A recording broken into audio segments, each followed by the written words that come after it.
जी हाँ, देखिए आज हम लोग स्टार्ट करेंगे क्लास 12 का क्वेश्चन पेपर सेट नंबर 2022 का सेट 1 है। ओके, तो इसमें जो कंडीशंस दी गई वो सबसे पहले आपको इनिशियल फेज में दिखाई गई हैं।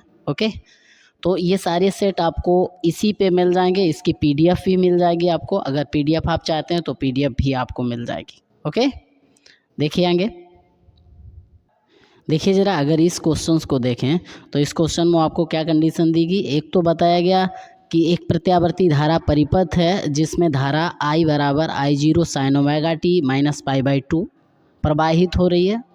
परिपथ के सिरों के बीच प्रत्यावर्ती विभव E बराबर E0 साइन ओमेगा टी लगाया जाता है। परिपथ में व्यय शक्ति मतलब P निकालना है। तो ज़रा इसके लिए सबसे पहले क्या लिखेंगे, सॉल्यूशन। ओके, सॉल्यूशन जब लिखेंगे तो क्या लिखेंगे, एक तो ERMS जो वैल्यू होती है, ERMS बराबर क्या होता है E0/√2। ओके, इसी तरीके से IRMS जो वैल्यू होती है वो होती है I0/√2।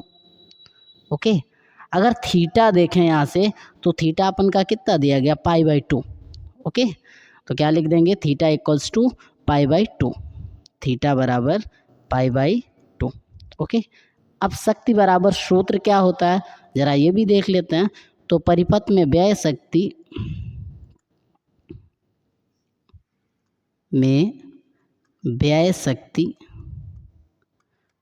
बराबर सूत्र होता है P बराबर ERMS into IRMS into cos theta. Okay, तो थीटा की जगह वैल्यू रख देंगे। ERMS की कितनी वैल्यू है E0/√2 ये होती है। IRMS की I0/√2। कास थीटा मतलब कास π/2। अच्छा, कास 90 की वैल्यू कितनी होती है 0। तो ये पूरा टर्म आपका कितना हो जाएगा, ये जब 0 हो जाएगी तो ये पूरा टर्म कितना आ जाएगा 0। तो P बराबर 0। तो इसमें कौन सा ऑप्शन सही हो रहा है आपका, ये डी पार्ट। ओके, नेक्स्ट देखिए ज़रा इसका खा नंबर। अगर इसका खा नंबर क्वेश्चन देखें तो खा में अपन को बताया गया क्या, 0 केल्विन ताप पर अर्धचालक होता है। ऑप्शन आपको दिए गए, ए नंबर जो छात्र चालक था, बी प्रतिरोधक है, सी नंबर है शक्ति स्रोत और डी है विद्युत रोधी। तो बताएंगे कि जब किसी जैसे परम ताप 0 केल्विन है उस पर एक अर्धचालक में क्या होता है, मुक्त इलेक्ट्रॉनों का स्थानांतरण होता है। 0 केल्विन ताप पर क्या होता है कि मुक्त इलेक्ट्रॉनों का स्थानांतरण बंद हो जाता है। और जब इलेक्ट्रॉनों का स्थानांतरण बंद हो जाएगा अर्थात उसमें क्या है, विद्युत धारा प्रवाहित नहीं हो पाएगी। और अगर विद्युत धारा नहीं प्रवाहित हो पाएगी तो वो कैसा कहलाएगा, विद्युत रोधी। ओके, देखिए नेक्स्ट जो क्वेश्चन दिया गया वो अगला क्वेश्चन अपन को क्या बताया गया ज़रा देखिए। इसमें बताया गया कि V इलेक्ट्रॉन वोल्ट ऊर्जा वाले इलेक्ट्रॉन से संबंध द ब्रोगली तरंगदैर्घ्य होगी, कितनी होगी। तो ज़रा जो चीज़ें हम जानते हैं एक इलेक्ट्रॉन के लिए तो वो लिखेंगे। इलेक्ट्रॉन का जो मास होता है तो मास इक्वल्स टू कितना होता है, m इक्वल्स टू होता है 9.1 इंटू 10⁻³ kg। ये मास ऑफ इलेक्ट्रॉन हो गया। एक इलेक्ट्रॉन पे आवेश होता है 1.6 इंटू 10⁻19 कूलम। ओके, और जो H होता है, H की वैल्यू होती है 6.6 इंटू 10⁻34। ओके, मतलब कहने का है H बराबर होता है 6.6 × 10⁻⁻34 जूल इंटू सेकेंड। अच्छा, द ब्रोगली तरंगदैर्घ्य के लिए अगर सूत्र होता है तो क्या होता है, डी ब्रोगली वेवलेंथ के लिए क्या होता है, लेमडा इक्वल्स टू होता है H/√2m mass of electron into volt ये होता है। जब लेमडा की वैल्यू रखोगे, लेमडा इक्वल्स टू H की और इन सब की वैल्यू रखोगे तो ज़रा देखते हैं रखते हैं कितना आता है, देख लेते हैं। H इक्वल्स टू H की वैल्यू कितनी है 6.6 इंटू 10⁻34 अपान √2 इंटू m की वैल्यू 9.1 इंटू 10⁻31। ओके, इंटू कितना होगा 1.6 इंटू 10⁻⁻19 इंटू वी की वैल्यू तो वी रखोगे। ओके, जब इसे कैलकुलेट करोगे तो ये वैल्यू बजा के बनेगी, ज़रा देख लेते हैं कितना बनता है। देखिए अपना लेमडा इक्वल्स टू तो इतना आया, अब जब लेमडा आ गया तो लेमडा इक्वल्स टू और भी अगर डिफाइन करें तो लेमडा इक्वल्स टू क्या लिखेंगे 6.6 इंटू 10⁻⁻34 अपान अंडर रूट, इसे पूरा सिंप्लीफाइड करिएगा, जो वैल्यू आएगी वही लिखते हैं ज़रा कैलकुलेट करने के बाद, चूँकि into 1.6 into 10⁻⁻19 volt. Okay, into V ये लिखा है। जब इसे पूरा सिंप्लीफाई करोगे तो ये वैल्यू बनेगी लेमडा इक्वल्स टू 12.27 गुणे 10 घात -10 ओके बटे अंडर रूट वी। तो ये चूँकि 10⁻⁻10 है और ये मीटर में है, अब चूँकि 10⁻⁻10 मीटर इक्वल्स टू होता है 1 एंगस्ट्राम। क्या होता है 1 एंगस्ट्राम। तो जो आंसर आएगा वो कितना आएगा, वो आएगा लेमडा इक्वल्स टू 12.27 बटे under root V angstrom. Okay, ये जो है ये अपना क्या होगा, ये होगा आंसर। ओके, नेक्स्ट क्वेश्चन देखिए ज़रा।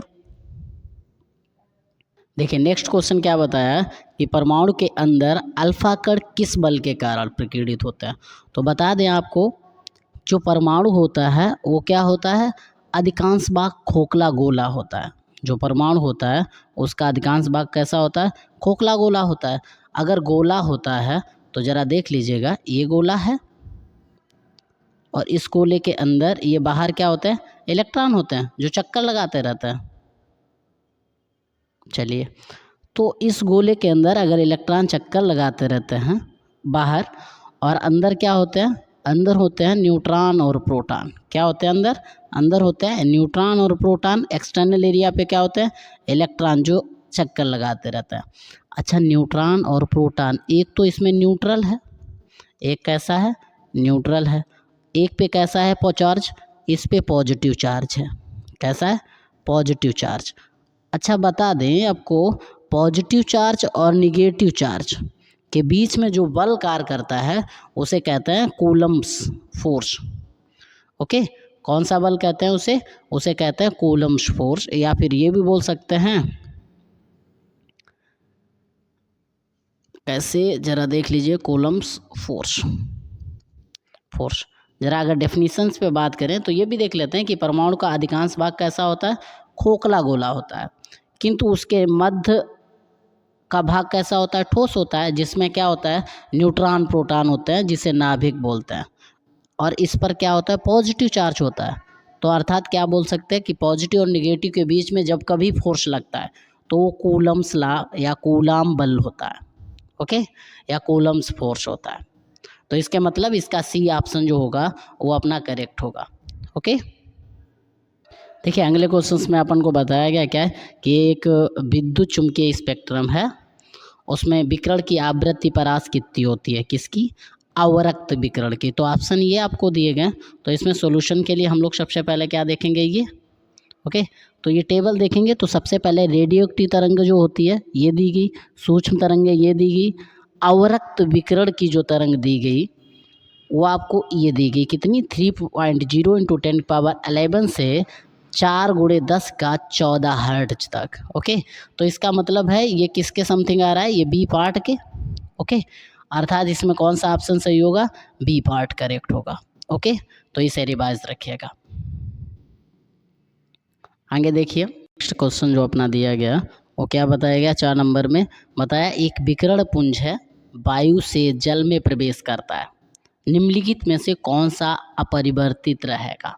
तो बता दें आपको कि जो लेमडा होता है अर्थात तरंग दैर्घ्य होती है किसी माध्यम में, प्रकाश की तरंग दैर्घ्य जो होती है किसी माध्यम में, प्रकाश की तरंग दैर्घ्य, जो तरंग दैर्घ्य होती है लेमडा इक्वल्स टू, या फिर ये बोल सकते हैं लेमडा समानुपाती होती है 1/n, एन का मतलब है अपवर्तनांक का। ओके, तो अपवर्तनांक की व्युत्क्रमानुपाती होती है किसी माध्यम में प्रकाश की तरंग दैर्घ्य। ओके, जब कभी भी एक माध्यम से दूसरे माध्यम में जाते हैं तो प्रकाश की चाल और तरंग दैर्घ्य कैसे रहता है, अपरिवर्तित रहता है। मतलब प्रकाश की चाल तो नॉर्मल एक ही रहती है। ओके, अब अलग अलग माध्यम में अलग अलग होती है, लेकिन अपवर्तनांक क्या होता है, इन्होंने बताया अपवर्तनांक किसी किरण पुंज वायु से जल में प्रवेश करता है, निम्नलिखित में से कौन सा अपरिवर्तित रहेगा। तो बता दें जो एन होता है वो कांस्टेंट हमेशा रहता है। तो एन अगर कांस्टेंट है तो इसका मतलब क्या है कि तरंग दैर्घ्य भी कांस्टेंट रहेगी, जो कि तरंग दैर्घ्य तो नहीं हो सकती कांस्टेंट। क्यों नहीं हो सकती, उसका सबसे बड़ा रीज़न ये है कि ये नहीं बनेगा, है ना। तो इसका मतलब क्या है कि इसमें हम बोल सकते हैं कि जो आवृत्ति अगर कांस्टेंट रहेगी, कैसी आवृत्ति अगर रहेगी तो ऑटोमेटिक तरंग दैर्घ्य रहेगी। ठीक है, तो क्या बोल सकते हैं कि इसमें आवृत्ति आपकी अपरिवर्तित रहेगी, जबकि वेग और तरंग दैर्घ्य कैसे रहते हैं, बदलते रहते हैं। तो क्या बताएंगे, किसी भी माध्यम में अगर जाएं तो वेग और तरंग दैर्घ्य चेंज हो जाते हैं। मतलब किसी माध्यम में प्रकाश की तरंग दैर्घ्य और उस माध्यम के अपवर्तनांक के समानुपाती। तो अगर तरंग दैर्घ्य हो गया, अपवर्तनांक हो गए, दोनों चेंज हो रहे हैं। अगर ये दोनों चेंज हो रहे हैं, कोई भी माध्यम है, ये दोनों बदल रहे हैं, राइट। कहने का मतलब ये है, चूँकि किसी भी माध्यम में सूत्र होता है n/c/v, ये अपवर्तनांक के लिए। ओके, अगर ये अपवर्तनांक के लिए है तो कहने का मतलब ये है कि हर एक माध्यम में प्रकाश की चाल अलग अलग होती है, सिर्फ ये एयर में होती है, राइट, और बाकी ये मीडियम में हो जाती है। तो हर एक माध्यम में अगर अलग अलग होती है तो इसका मतलब है एन चेंज हो गया। ओके, एन कैसा हो गया, अगर ये चेंज हो गया, ये दोनों चेंज हो गए, परिवर्तित हो गए, तो बचा क्या, तो बचा इसमें क्या, ए वाला आपका था वेग, सी था तरंग दैर्घ्य, बी एम्पलीट्यूड से डिफरेंस नहीं रहता, तो इसका मतलब क्या है, डी वाला फ्रीक्वेंसी चेंज हो जाएगी, अपरिवर्तित रहेगी। मतलब हमें आवृत्ति से कोई इफेक्ट नहीं पड़ता है। ओके।